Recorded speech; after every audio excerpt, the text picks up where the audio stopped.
আপনি যে অবস্থানে থেকে অসুখী, এই অবস্থানে আসাটা অনেকের কাছে স্বপ্ন। সব সময় বলবেন শুকর আলহামদুলিল্লাহ, আল্লাহ অনেক ভালো আছি, আল্লাহ অনেক সুখে আছি। শুকর গুজার হবেন, কমপ্লেন করবেন না এইটা নাই ওইটা নাই। কিন্তু কত কিছু যে আল্লাহ দিয়েছে ওইটা লিস্ট করলে লিখেও শেষ করতে পারবো না, ঠিক কিনা?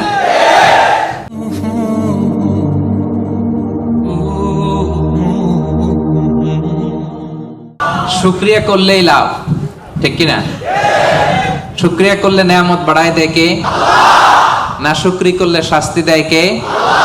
আল্লাহ বলেন লা ইন শাকারতুম লা আযীদান্নাকুম, যদি নেয়ামতের শুকরিয়া করো আমি আল্লাহ নেয়ামত আরো বাড়ায় দিব। বেতন 2000 রিঙ্গিট, এটারে 3000 বানাই দিতে পারে কে?